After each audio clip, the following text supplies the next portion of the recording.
Nati, entonces, tanto María, bueno, no estuvo en las noches en San Carlos, ¿verdad? No, Las 4 noches que tuvimos en julio, no ha tenido acceso a la parte donde hablamos de los principios, no cuenta con los recursos que se compartieron en esos días.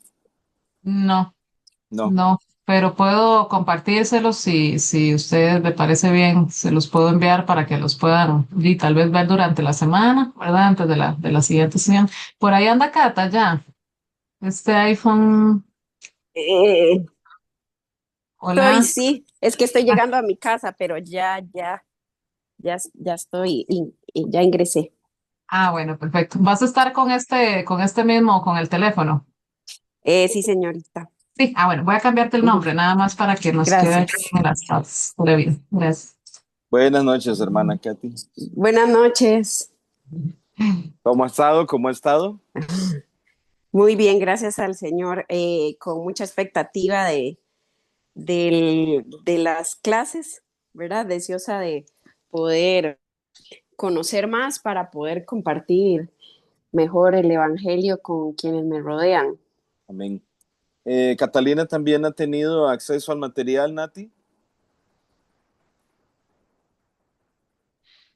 Estaba en mute, perdón. Cata sí, porque Cata estaba en el chat de habla de la semana bíblica. Es que Cata iba a estar Ujú. en la semana bíblica, pero se nos enfermó muy feo. Sí, así es. Terriblemente, esos audios sonaba terrible, la tos y todo, bueno. Pero sí tiene acceso a los materiales, a las sesiones, que todas las Ah, enviamos muy por bien, ahí. Entonces, por ahí los tiene a disposición. muy bien. Voy a ahorrarme entonces para María ese asunto de los materiales y tú le explicas por dentro entonces. Ujú, de acuerdo. Ok, ok.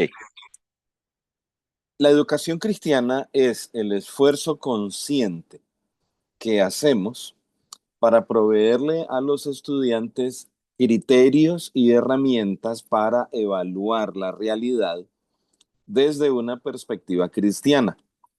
Vean que digo evaluar la realidad, es decir, la totalidad de la vida, todos los fenómenos, no solamente aquellas verdades espirituales, entre comillas, que están en la escritura, sino la historia, las matemáticas, el idioma, la geografía, el cuerpo humano, las estrellas, el movimiento planetario, los modelos atómicos, los materiales que existen en el mundo que están clasificados en la tabla periódica, porque todo eso es creación de Dios.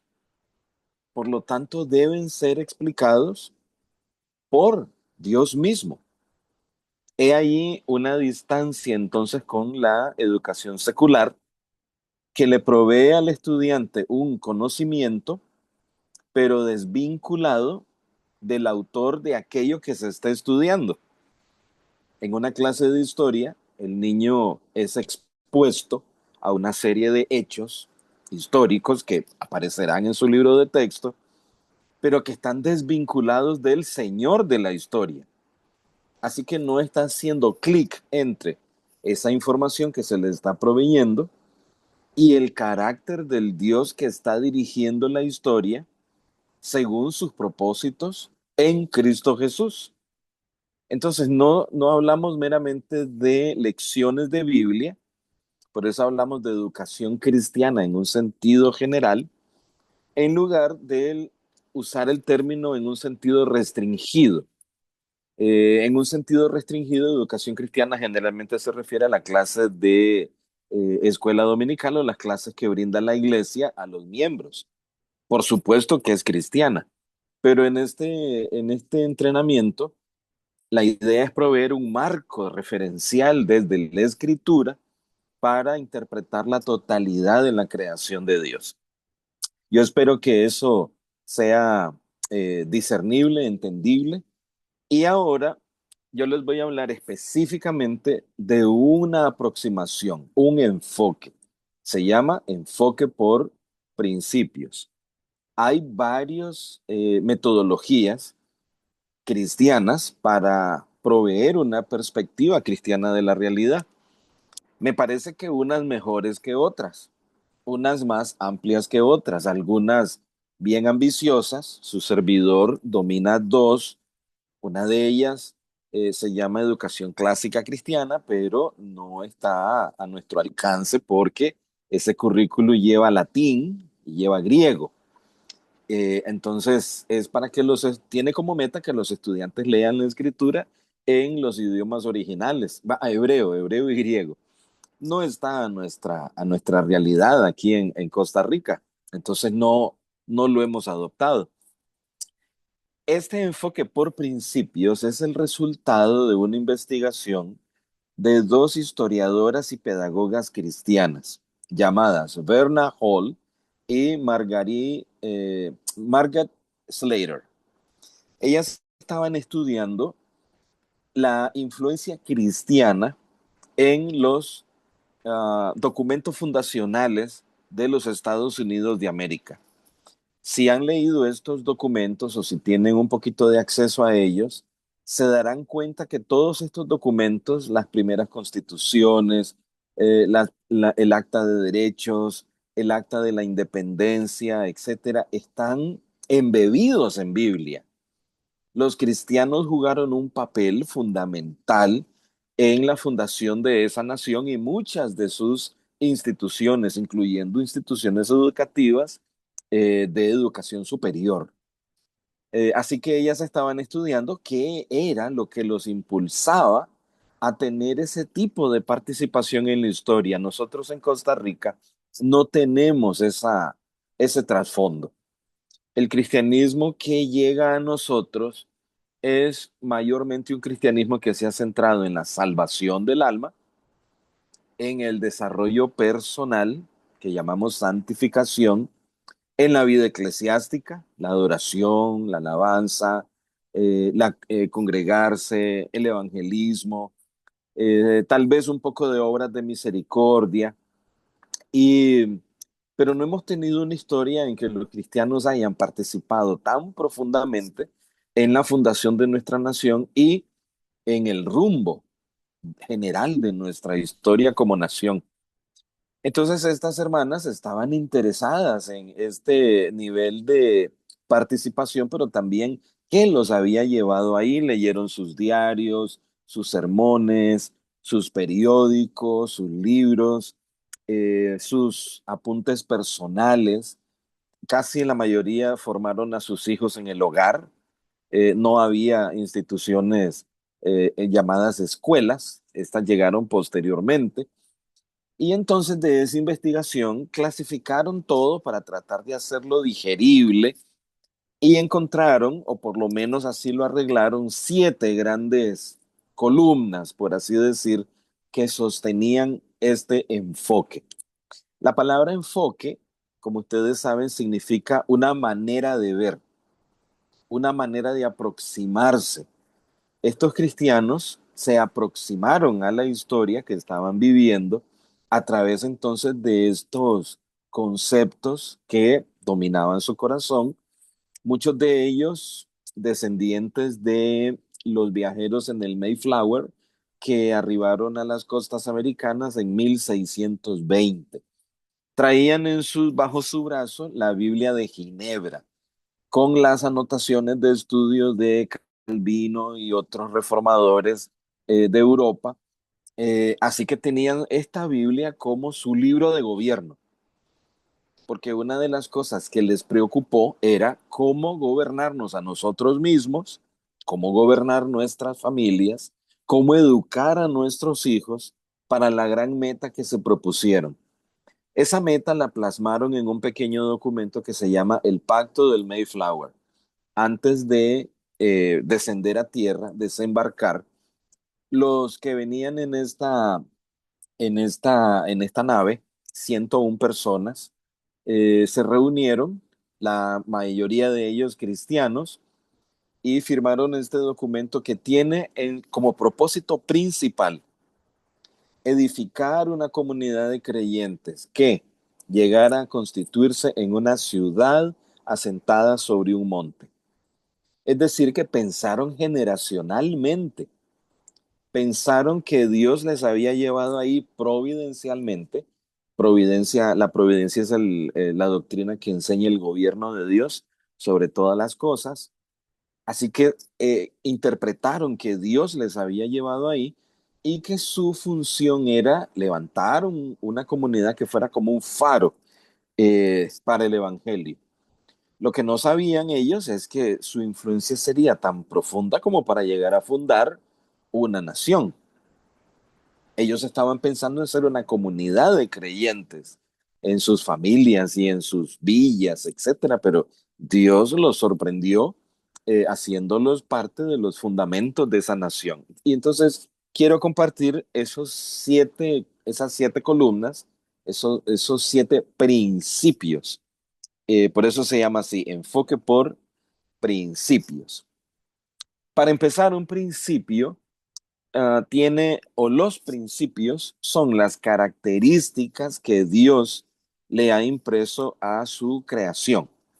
Entonces, todo cuanto Dios ha creado tiene estas características. Y son las siguientes. Para empezar, son universales. Voy a poner a ver si me permite aquí. Es que estoy en fotografía. Mm. Voy a salir de aquí, Nati, y mejor voy a compartir pantalla, porque en la otra herramienta sí me resulta más fácil escribir. Así que me avisan si se ve la pantalla. Es lo mismo, pero diferente. Ahí está. Lo único, Nati, es que cuando estoy compartiendo pantalla no puedo ver las cámaras. Entonces, si alguien levanta la mano o quiere mencionar algo, usted me tiene que avisar porque solamente puedo ver una cámara, que en este caso es usted, que es la que me Ah, sí. imagino que tiene Ahí el me micrófono. veo doble. Ah, ok, ok, Sí. ok. Ok.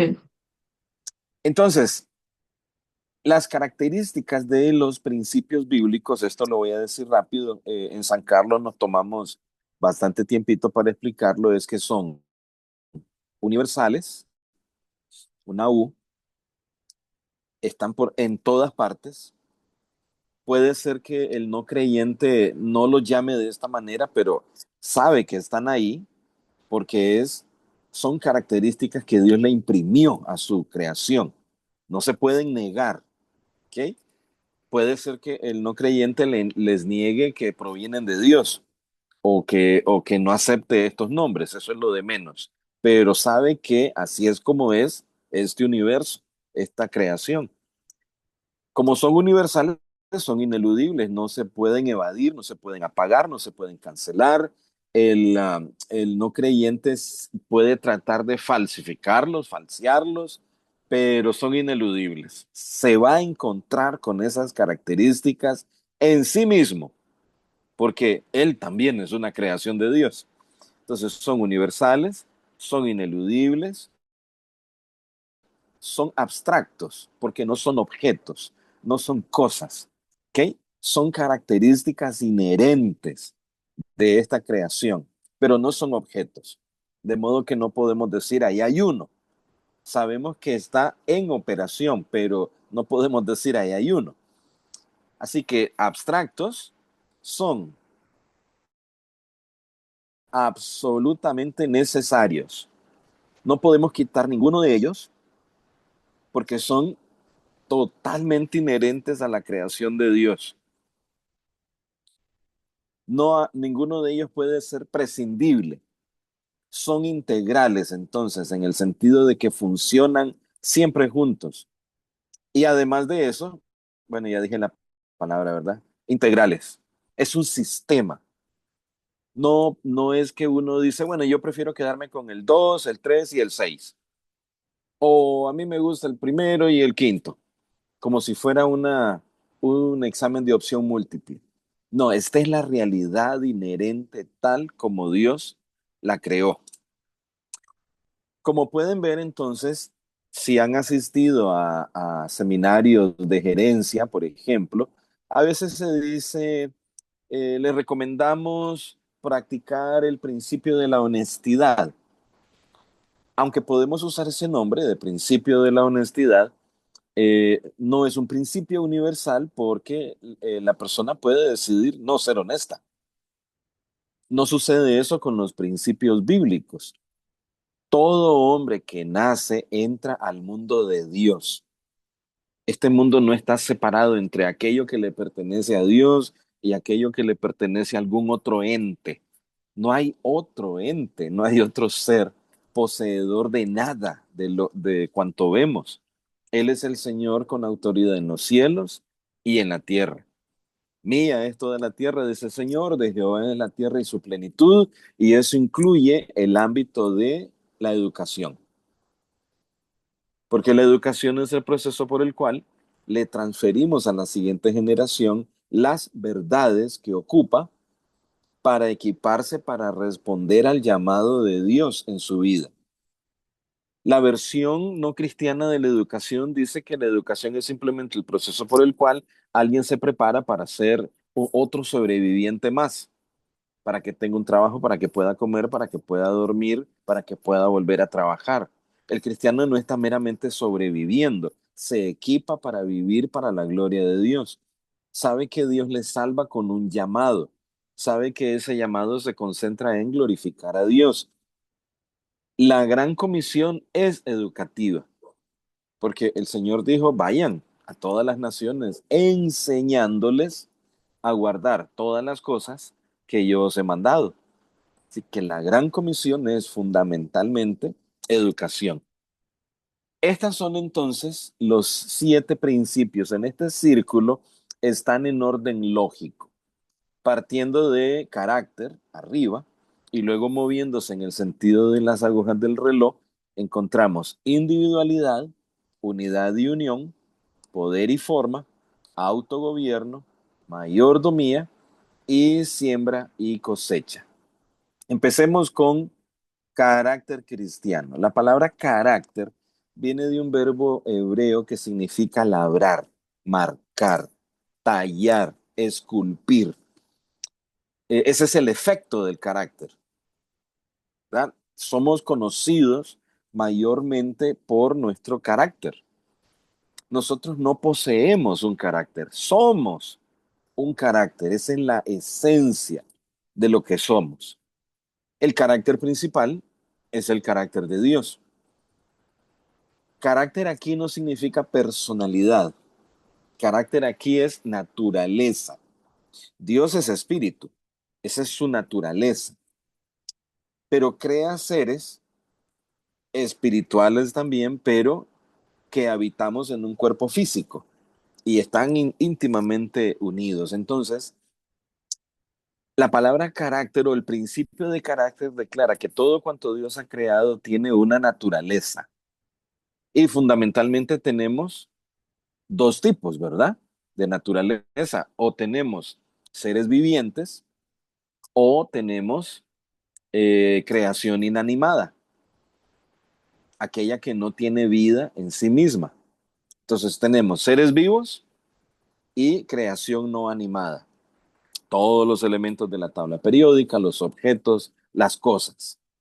De los seres vivos tenemos 3 categorías. A una parte la llamamos animales, a una segunda categoría la llamamos plantas o vegetales, y la tercera categoría somos nosotros. Los libros de texto de ciencia humanista nos colocan en la categoría de animales, pero no estamos en esa categoría aun cuando compartimos características anatómicas y fisiológicas con los animales, porque estamos creados a imagen y semejanza de Dios. No somos cualquier cosa. De modo que nuestra vida sobre la tierra debe tener un significado trascendente, más allá de lo que somos, poseemos, del color de la piel, de la nacionalidad que compartimos, la clase social en la que alguien nos clasifica. Así que la primera pregunta es, ¿cuál es el carácter? Entre paréntesis, ustedes ven la palabra cristiano porque a partir de la caída del hombre en el pecado, El hombre sigue teniendo un carácter, una naturaleza, pero aquellos hombres que permanecen sin ser redimidos por la salvación obrada por Cristo, entonces su carácter labra, moldea, esculpe todo lo que tocan y hacen con un carácter no cristiano. Y eso incluye la educación. Entonces, las guías curriculares o los libros de texto que usamos en las escuelas o que usa el Ministerio de Educación, que ustedes encuentran en la librería, tienen un carácter. Y ese carácter mayormente es un carácter no cristiano. El autor no parte del gran carácter que es el carácter de Dios. Él no puede discernir las cosas del Espíritu de Dios porque para él son locura. Para él el asunto de Dios es una categoría llamada religión que funciona para cierta gente el día domingo. Y para algunos cristianos lastimosamente también es así, ¿verdad? Consideran su fe como algo que funciona en el marco de la iglesia, en el marco familiar, personal, pero cuando se trata del mundo real, de la educación, ahí tenemos que depender de teorías de aprendizaje y teorías pedagógicas de las cuales hay cientos, no unas cuantas, cientos de ellas. Entonces hemos sido entrenados como docentes, quienes fuimos a la universidad para ellos, desde un carácter y mayormente un carácter no cristiano. Así que nos toca aprender a educar cristianamente. No tenemos universidades en Costa Rica que estén formando docentes cristianos. Tenemos cristianos que hemos estudiado docencia, pero el hecho de graduarnos no significa que somos docentes cristianos hasta que entendemos la cosmovisión cristiana y cómo se aplica la educación. Avancemos, porque esta es sesión de repaso. Natip debe tener por ahí la grabación de lo que tratamos en San Carlos, pero esto es fundamental, aunque sea una repetición, para lo que vamos a edificar en estas próximas semanas. Cuando uno empieza a dar las características de algo, y para eso voy a representarlo aquí con unas rayitas, esas características nos llevan a individualizar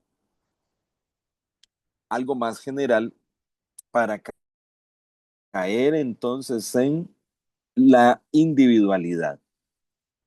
Vamos a decir que yo digo, estoy pensando en el ámbito de seres no animados. Así que quitamos todas las categorías de seres vivos.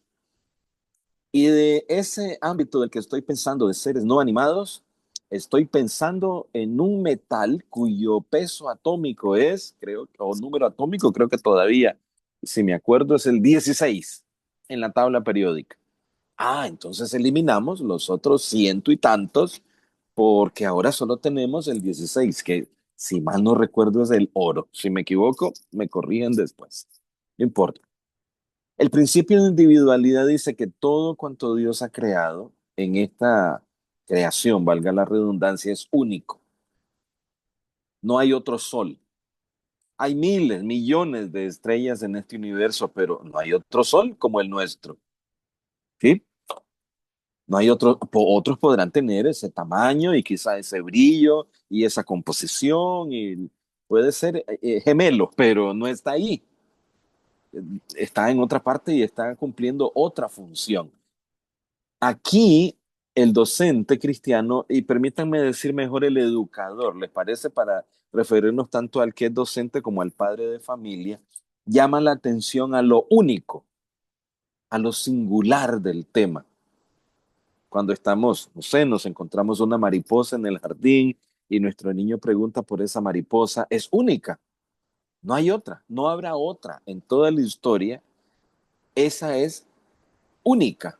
Puede haber millones, repito, idénticas, pero esa es esa, única, singular. Aunque haya otras millones en otro lugar, pero esa es la que le llamó la atención a mi hijo. Ya eso es singular. Su lapso de vida es breve, pero en la creación de Dios, Dios cree que ella tiene un propósito, aunque sea para llamar la atención de mi hijo, para que me pregunte, ¿qué es eso? fue creada justamente para eso. ¡Qué maravilla! Entonces, el principio de individualidad es: Dios ha creado todo de forma única, singular. Eh, la iglesia local a la que usted asiste es única, no hay otra. Su cónyuge, no hay otro. Usted, no hay otro. ¿Sí? No hay, puede haber miles de casas, pero la suya es la suya. El lugar donde responde al Señor. Así que la individualidad es esa montaña, ese país donde vivimos, este momento de la historia en el que estamos creciendo para servir a Dios, es único. ¿Sí? La edad que tenemos en este momento, única, distinguible para los propósitos de Dios. Así que aquí la pregunta que nos hacemos es: ¿qué es lo singular? ¿Qué es lo único? Estas individualidades no se quedan así, individuales, se combinan. Y por eso el siguiente principio se llama unidad y unión, pero el nombre lógico es unión para la unidad. Por eso hay una flechita que va de la unión hacia la unidad.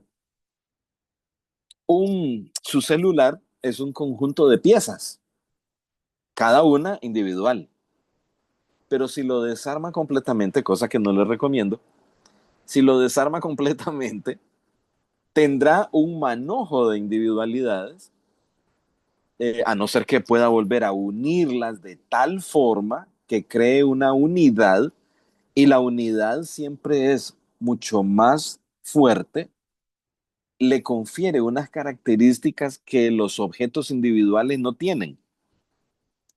Me explico, con los objetos individuales del teléfono, usted no hace una llamada, no ve ninguna imagen, pero juntas, unidas, siguiendo por supuesto las leyes de la electrónica y la inteligencia y el entendimiento de los materiales que están ahí, entonces tenemos una unidad. Todavía estamos descubriendo cosas. Vean cuántos años desde la creación, y Dios cree que todavía hay muchísimo por descubrir, porque todavía estamos haciendo uniones, aprendiendo nuevas cosas y creando nuevas unidades, cosas que no existían hace 100 años, ahora son cosa normal. Gracias a esta característica de este universo es que las cosas se combinan. Hay que tener inteligencia. Las uniones que procuramos van a depender del, ¿vieron? Carácter. El no cristiano, con su carácter, hace uniones, pero para el pecado. ¿Se acuerdan proverbios que dice: ven, hijo mío, no te juntes con la gente que te diga, únete con nosotros, tengamos todos una bolsa común, unión? Pero de esa unión resulta una unidad que es, bueno, una unidad delincuencial para hacer el mal, ¿sí? Así que el educador cristiano aquí habla de las partes de algo, las partes del cuerpo humano, las partes del libro, las partes de la flor, las partes de la mente, las capacidades, de las cosas individuales, pero que conforman una unidad. Hablamos incluso del Padre, del Hijo y del Espíritu, pero es imposible no hablar de Dios como Trinidad. Entonces aquí el educador es: ¿cuáles son las partes de lo que estamos estudiando aquí? O esto que estamos estudiando hoy, mañana lo vamos a unir con otra cosa. Hoy estamos estudiando el agua, la molécula de agua, pero mañana empezaremos a hablar del ciclo del agua. Y ahí entran en juego la atmósfera y el sol. Ahora solo estamos estudiando la gota de agua, pero luego vamos a ver cómo se combina con otras millones de gotas de agua hasta tener lo que llamamos el ciclo del agua y el papel que Dios le asignó a ese ciclo dentro de la vida humana. Estas unidades tienen una forma, ¿sí? Y por eso hago esta flecha. La forma es lo externo. Voy a poner EXT aquí. La forma es externa. pero lleva a cabo una función porque tiene un poder, pero eso es invisible, es interna, ¿sí? La forma es externa, es lo que puedo ver. El poder es interno. Muy bien. Cuando los hermanos Wright logran por fin volar, uno dice, pero eso pudieron hacerlo 100 años antes.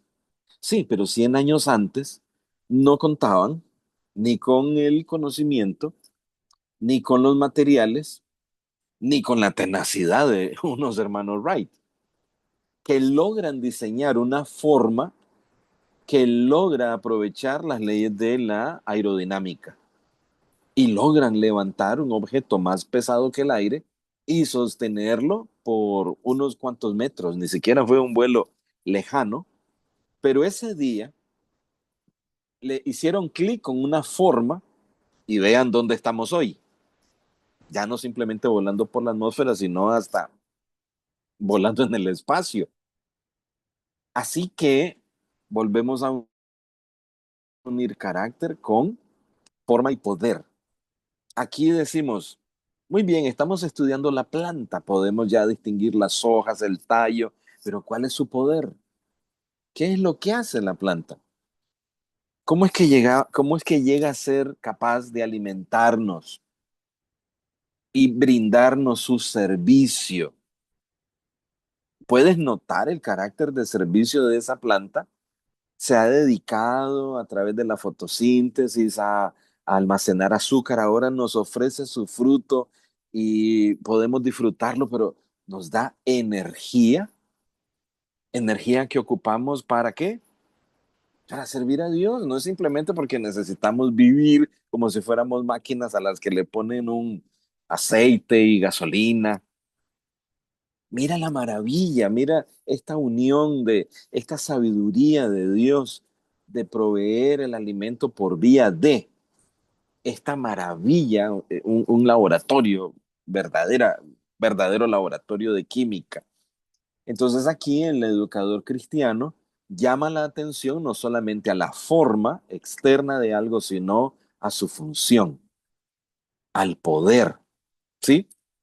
A mí me gusta poner el ejemplo de un hombre y una mujer que van al altar, ya están casados y decimos, eso es un matrimonio. Y también otro hombre y otra mujer que también se casan externamente, uno diría, ahí hay dos matrimonios. Esa es la forma externa, pero lleva el resto de la vida desarrollar un carácter de esos cónyuges para que su poder como matrimonio se extienda más allá de las paredes de su casa. ¿Verdad? Y lleguen a brindar un servicio eficaz a sus hijos en su entrenamiento, en su discipulado, hacer una bendición por el cuerpo de Cristo, hacer líderes en su comunidad. Externamente, entonces, hombre y mujer, pero aquellos que no se dedican a equipar su carácter en Dios serán matrimonios con poco poder. Puede ser que no es que se vayan a pelear, pero no desarrollan, no tienen una visión de crecer en el poder de Dios para extenderse en su servicio más allá de las cuatro paredes de su casa, incluso de la iglesia. Bueno, hay mucho que decir ahí, pero eso es para un seminario matrimonial basado en los 7 principios. Estos 3 principios de aquí se llaman principios de composición. Vea que todo comenzó con un carácter, eh, individualidades que se combinaron y ya llegamos a tener una forma que desarrolla un poder. Aquí abajo está otro principio, el quinto, se llama autogobierno. Todo hombre dirige su vida a partir de algo, pero vean la relación que existe entre gobernarse y el carácter.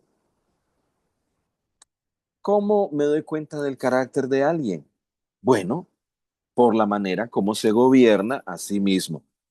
Proverbios dice que el hombre iracundo es más peligroso, es como el hombre que eh, conquista una ciudad, ¿verdad? En el sentido que es desbocado, hiriendo a otros, aplastando a otros.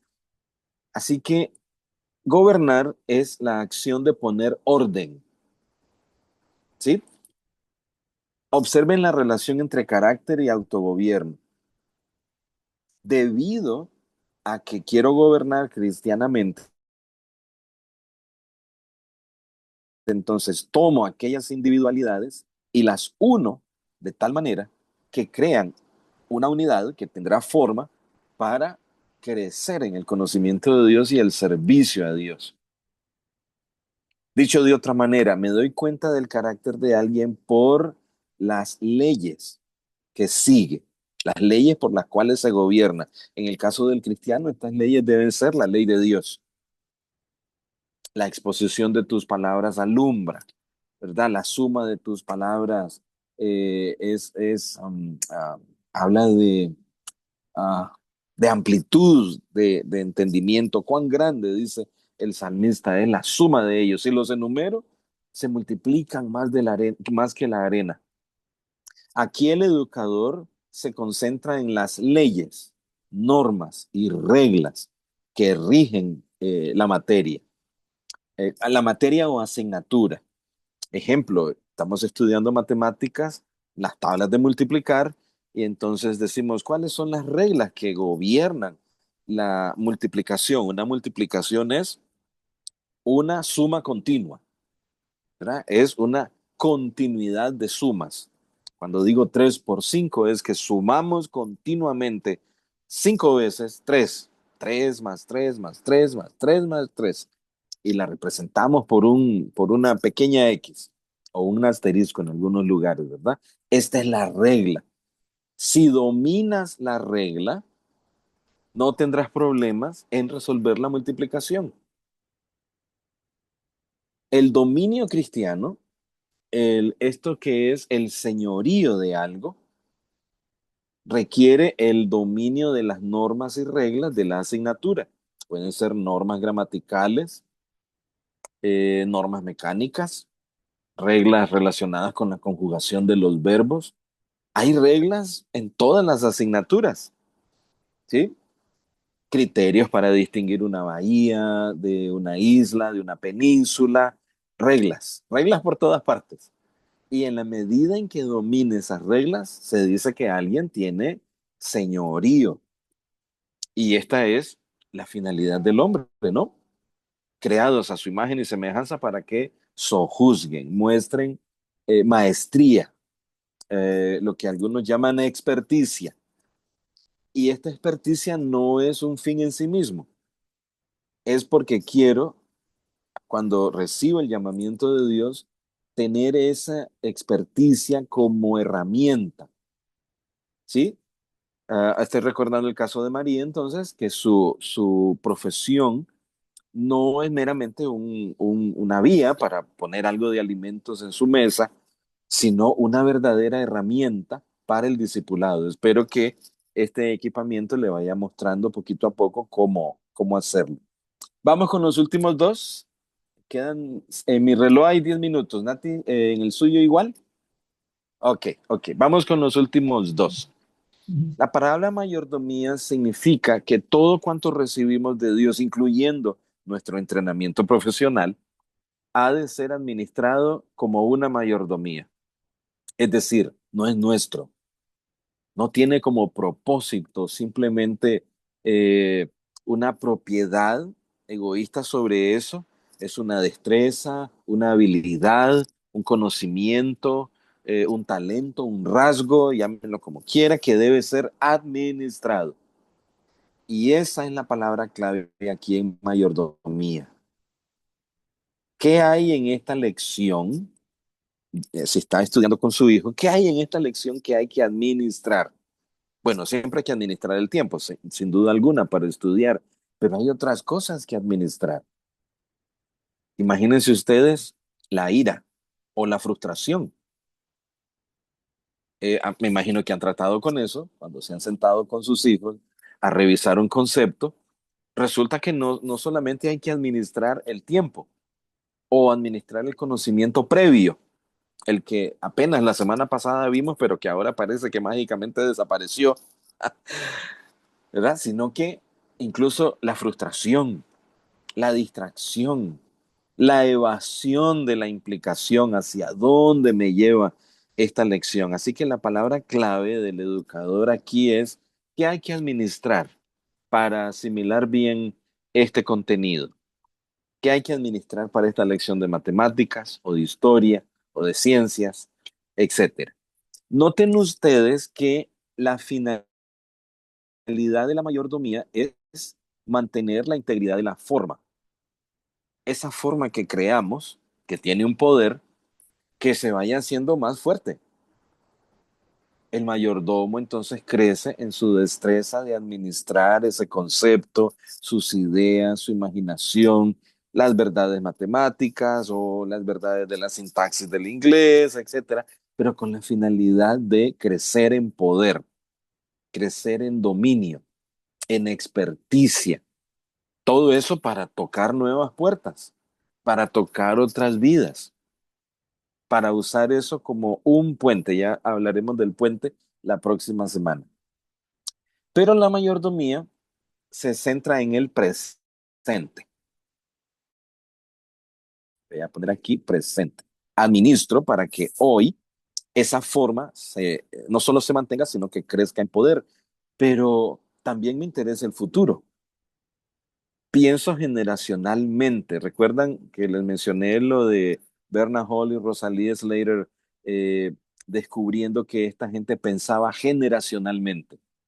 No solo vivían en el presente de ellos, que para nosotros es el pasado, sino pensaban también en el futuro. Por eso se hicieron la pregunta, ¿cómo debemos educar a nuestros hijos si es que nuestro legado se va a extender en el futuro?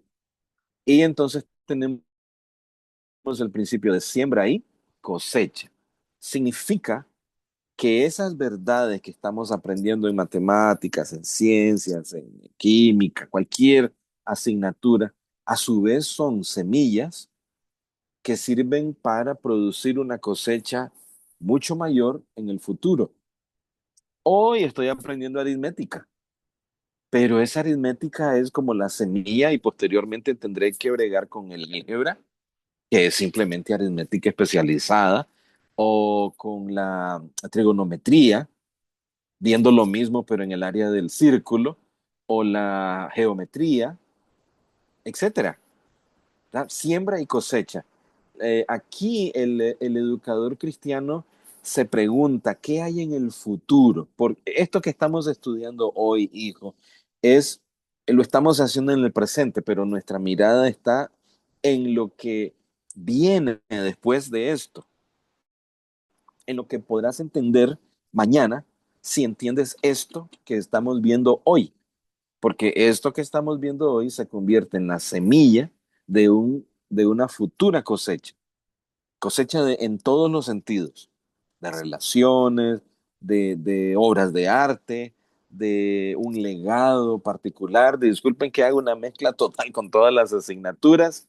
Eh, Ahora que Nati les comparta, bueno, a María especialmente en la enciclopedia de verdades bíblicas va a poder descubrir cuánto es lo que Dios dice en su palabra acerca de las asignaturas, que es un montón. Ok, voy a cerrar.